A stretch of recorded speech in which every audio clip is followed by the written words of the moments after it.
특별히 오늘은 주연절 6째 주일이지만 우리 교단이 정한 신학교육 주일입니다. 최근 이제 사역을 하려고 또한 목회자가 되려고 결단하고 사명을 받는 이가 많지 않습니다. 신학교와 신학대학원의 입학률이 저조해지고 있는 것이죠. 물론 신학교육도 변하는 시대 상황을 제대로 반영하지 못해 갈수록 힘들어져가는 목회 현장에 많은 도움을 제대로 주고 있지 못하고 있습니다. 따라서 많은 목회자들이 우물한 개구리처럼 하나님의 말씀을 제대로 이해하지도 못하고 또 변화된 상황 속에서 올바로 이 하나님의 말씀을 선포하지도 못하고 있습니다. 결과적으로 신학적 수준은 물론 시대를 읽어내는 연자로서 제대로 된 영적 지도자, 생명의 말씀을 제대로 읽고 해석하여 올바로 증명하는, 올바로 증거하는 그러한 말씀의 종을 찾아보기 힘든 상황입니다.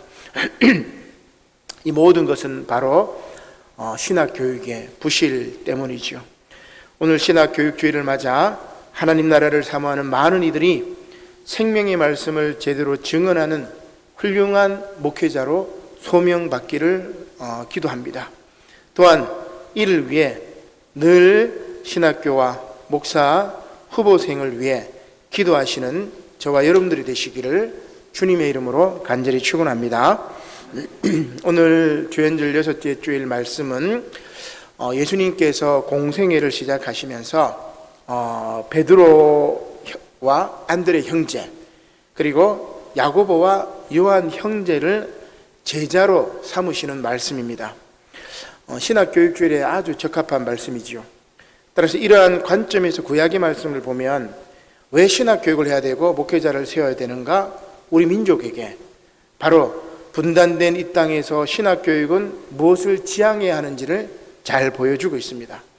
특별히 서신서 말씀이 이렇게 연결이 되었을 때는 이 서신서 말씀을 통해서 신학교육을 위한 교회의 역할이 무엇인지를 또한 구체적으로 잘 보여주고 있는 말씀입니다. 먼저 복음서 말씀을 보도록 하겠습니다. 예수님께서 베드로와 안드레 두 형제를 제자로 삼으시는 말씀이죠. 마태복음 4장 18절 말씀입니다. 갈릴리 해변에 다니시다가 두 형제 곧 베드로와 안드레가 바다에 금을 던지는 것을 이렇게 보시는 겁니다. 그들은 어부라고 말씀하시죠. 그리고 예수님께서 그들에게 이야기합니다. 나를 따라오라. 내가 너희를 사람을 낚는 어부가 되게 하리라. 그렇게 말씀하시니까 이 베드로와 안드레 이 형제가 그물을 버려두고 예수님을 따르게 됩니다. 예수님께서 가장 먼저 제자로 삼으신 이들이 형제라는 것입니다. 이 형제라는 관점에 오늘 세번문 말씀이니까 이게 가능해요. 에스겔서 말씀하고 연결을 시켜보면은 형제를 부르신 이유가 정확하게 이렇게 드러나는 거죠. 이들뿐만이 아닙니다. 계속 말씀을 보겠습니다. 마태복음 4장 21절 말씀이죠. 거기서 더 가다가 그러니까 베드로와 안드레 형제를 부르신 다음에 조금 더 갑니다. 다른 두 형제 곧 세베대의 아들 야고보와 그의 형제 요한이 그의 아버지와 아버지 세베대와 함께 배에서 금을 깁는 것을 보고 예수님께서 또 그들을 부르십니다. 그러자 요한과 야고보와 요한이 배와 아버지를 버려두고 예수님을 따랐다. 이렇게 이야기를 하고 있죠. 이번에도 아버지인 세베대를 부르시지 않고 그 아들 형제를 부르신 겁니다. 아버지와 아들, 부자를 부른 것이 아니라 형제를 함께 부르신 것입니다. 왜 형제를 부르셨을까? 그 이유는 이제 나중에 한번 다시 말씀드리고, 아무튼 오늘 이렇게 예수님은 베드로와 안드레, 야고보, 요한 형제를 제자로 삼으신 겁니다. 그들은 생업과 가족, 아버지까지 버려두고 예수님을 따릅니다. 왜냐하면 예수님께서 전하시는 천국 복음에 소망을 두었기 때문에 자신의 생업과 자신의 가족을 버려두고 예수님을 따라 나섰던 것입니다.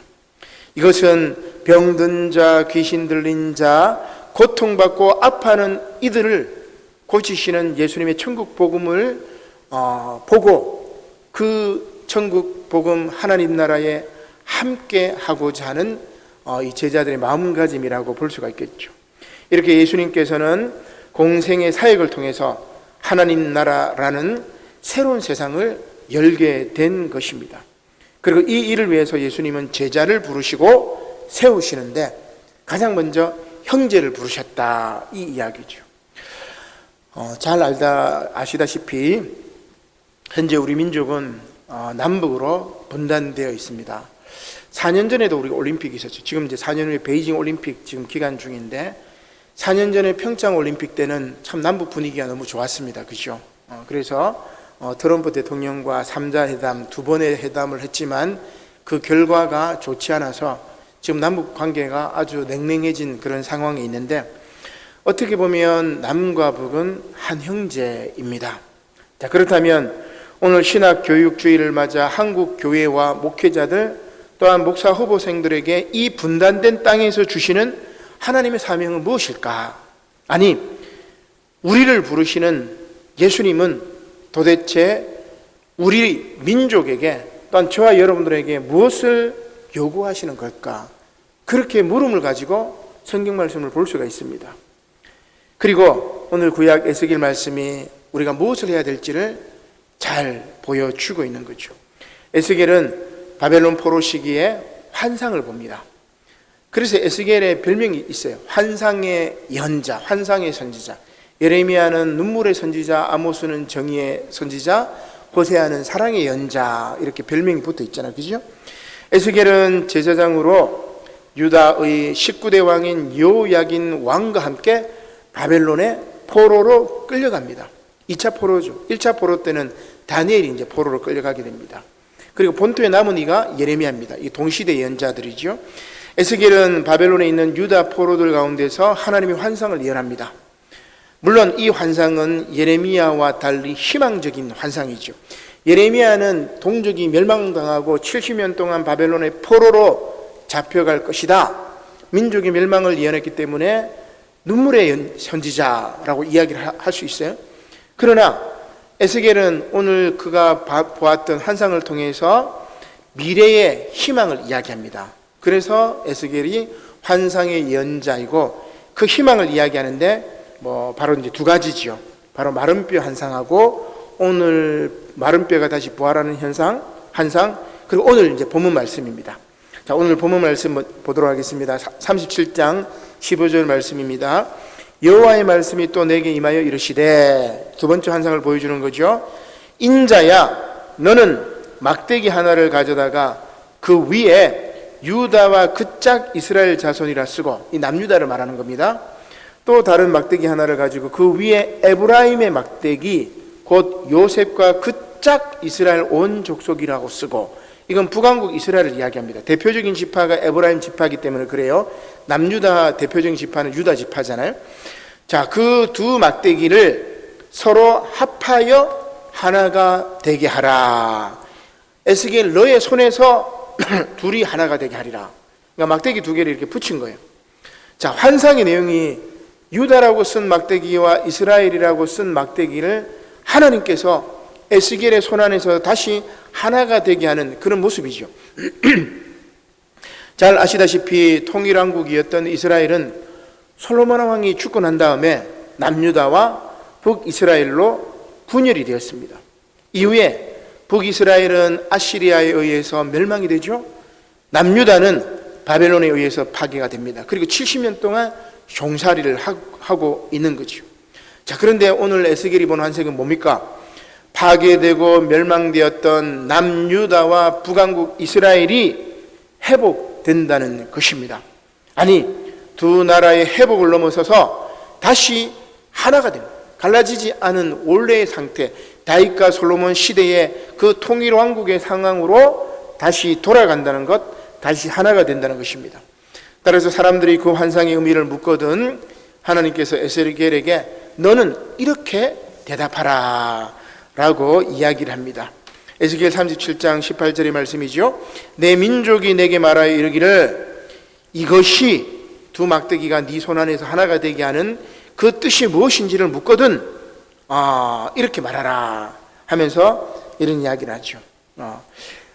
이것은 바로 남북이 하나가 된다는 그 말씀입니다.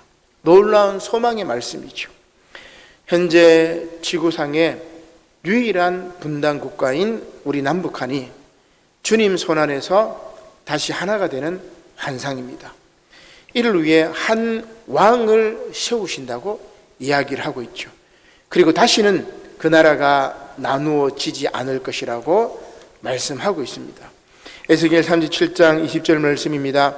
너는 그 글 쓴 막대기들을 무리의 눈앞에서 손에 잡고 그들에게 이르기를 주 여호와께서 이같이 말씀하시기를 내가 이스라엘 자손을 잡혀간 여러 나라에서 인도하며 그 사방에서 모아서 그 고국 땅으로 돌아가게 하고 그 땅 이스라엘 모든 산에서 그들이 한 나라를 이루어서 한 임금이 모두 다스리게 하리니 그들이 다시는 두 민족이 되지 아니하며 두 나라로 나누이지 아니할 것이다. 이런 환상을 보여줍니다. 이것은 우리 민족의 하나됨을 위해 에스겔, 아니 우리 한국교회와 목사 후보생들을 들어 쓰신다는 그런 뜻입니다. 물론 에스겔서 본문 말씀의 맥락에서는 이 환왕은 바로 메시아를 뜻합니다. 메시아이자 왕이신 예수 그리스도께서 한국 교회를 우상들과 가증한 물건에 미혹되지 않고 또한 불의한 죄에 빠지지 않도록 다시금 회복시키신다는 그러한 말씀입니다. 이를 위해서 하나님은 우리를 죄에서 구원하시고 정결하게 하시고 영원토록 우리를 하나님의 백성으로 삼으실 것이다. 그렇게 약속하고 있는 것이죠. 에스겔 37장 23절의 말씀입니다. 그들이 그 우상들과 가증한 물건과 그 모든 죄악으로 더 이상 자신들을 더럽히지 아니하리라. 내가 그들을 그 범죄한 모든 처소에서 구원하여 정결하게 한즉 그들은 내 백성이 되고 나는 그들의 하나님이 되리라. 아멘. 이렇게 에스겔은 환상을 보았던 것입니다. 자, 그렇다면 한국 교회는 그리고 목사 후보생들은 무엇을 준비해야 할까? 바로 통일 준비입니다. 많은 전문가들이 통일은 앞으로 한 30년 이내에 실현 가능한 미래가 될 수 있다고 이야기를 하고 있습니다. 그러니까 우리 이제 손자 손녀들, 아들, 딸들, 그죠? 이들이 살아갈 세상은 이제 통일된 한국, 통일된 한반도 그 상황에서 살아가는 것이죠.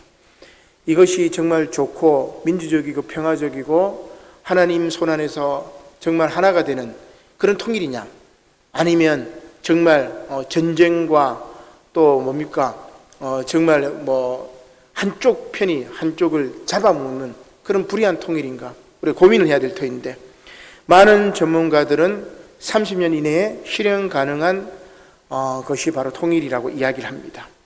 일찍이 독일의 통일에서 서독교회가 결정적으로 이바지합니다. 서독교회가 큰 역할을 했습니다. 한반도의 통일은 하나님이 한국교회에 주신 역사적 소명이라고 말할 수가 있습니다. 그러나 준비되지 않은 통일은 축복이 아니라 재앙이 될 수도 있다고 경고를 하고 있는 것이죠. 앞서 말씀드린 바와 같이 남과 북은 한 형제입니다. 오늘 복음서 말씀을 보면 예수님은 제자를 부르실 때 베드로와 안드레, 야고보와 요한 형제를 함께 부르십니다. 갈라진 형제가 이제 예수님 안에서 한 제자가 된다는 상징적인 의미죠. 예수님은 아마 에스겔 말씀을 아셨기 때문에, 또 그 당시에는 로마의 식민지였기 때문에 예수님은 사마리아, 유다, 저 북쪽 갈릴리, 이것이 다 하나님 안에서 하나가 되어야 되지 않을까. 우리 지난주에 봤잖아요, 그죠? 분봉왕 헤롯의 아들들이 나라를 세 개로 나누어 가지고 지배를 하고 있었단 말이에요.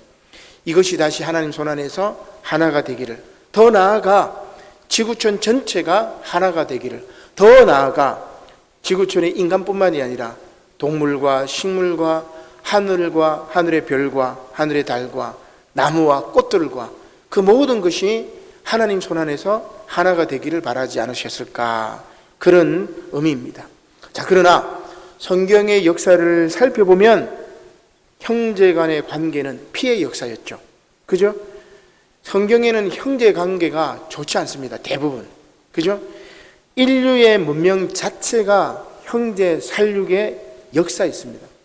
우리나라도 우리 조선시대에 보면은 형제 난, 그죠? 왕이 되기 위해서 형제들 다 죽여버립니다. 그죠? 사사시대도 마찬가지고. 그리고 가장 먼저 뭡니까?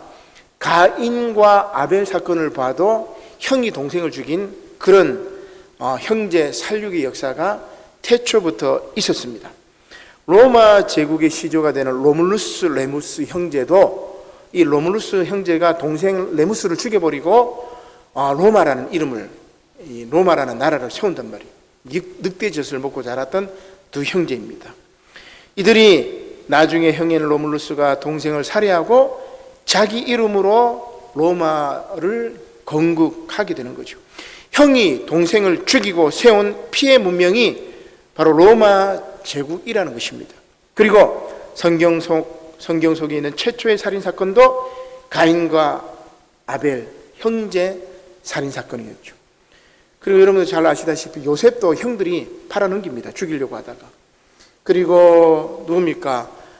우리 야곱과 에서도 이 야곱의 욕심 때문에 형제가 사이가 좋지 않았죠. 물론 나중에 이제 화해를 하긴 하지만 계속해서 끊임없이 형제 간의 갈등이 이어지는 겁니다.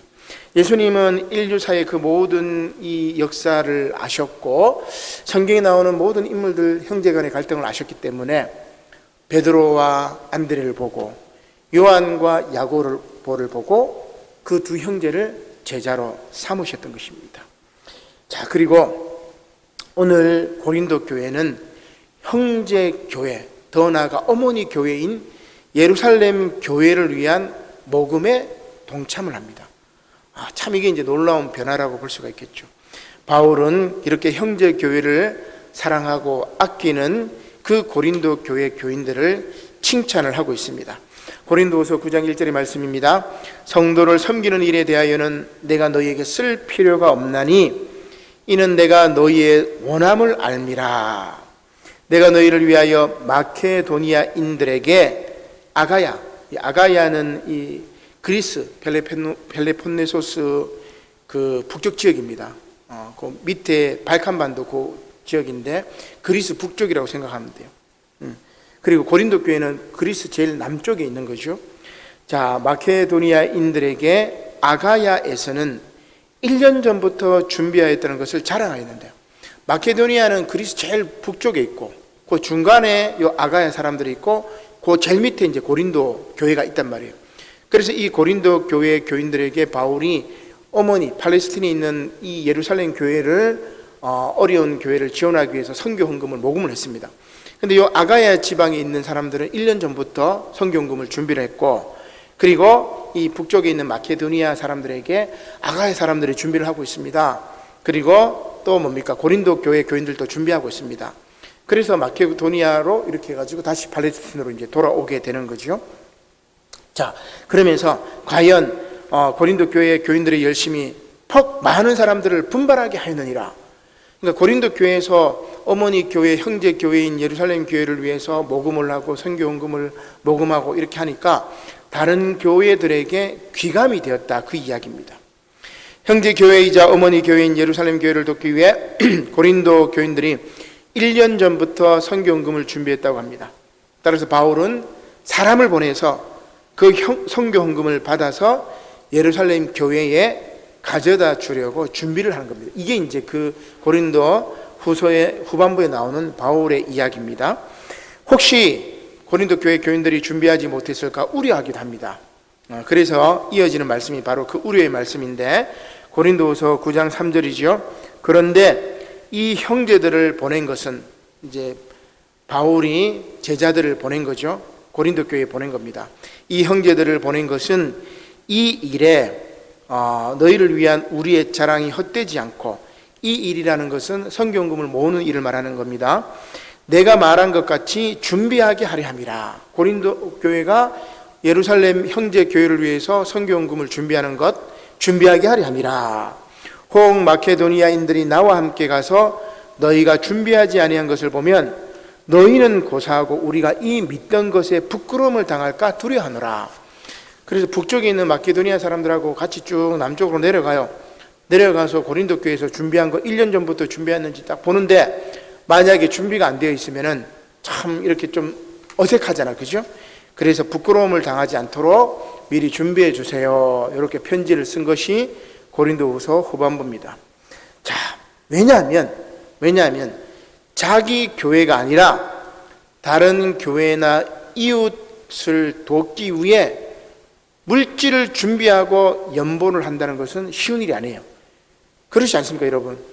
우리가 헌금을 하고 또 이렇게 모아서 우리 교회를 위해서 안 쓰고 저기 이웃 교회나 다른 교회나 혹은 이 영호동 지역을 위해서 쓰는 것, 여러분 처음에는 굉장히 안 좋아했어요, 여러분들이. 지금은 우리가 약간 체질이 바뀐 것 같아요. 이 지역을 위해서 선교헌금을 베풀고 이 지역을 위해서 좀 베푸는 것. 코로나 상황 전에 우리가 사랑의 국수 나눔 잔치를 했었는데, 나누고 베푸는 것에 그 이전에는 굉장히 인색했단 말이에요. 우리 담벼락에 철조망까지 쳐가지고 사람들을 못 넘어오게 만들었던 그런 교회였지만, 이제는 뭐예요?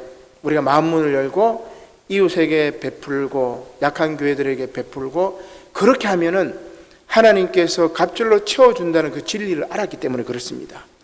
자, 그래서 바울은 연보에 관해서 구체적으로 권면합니다.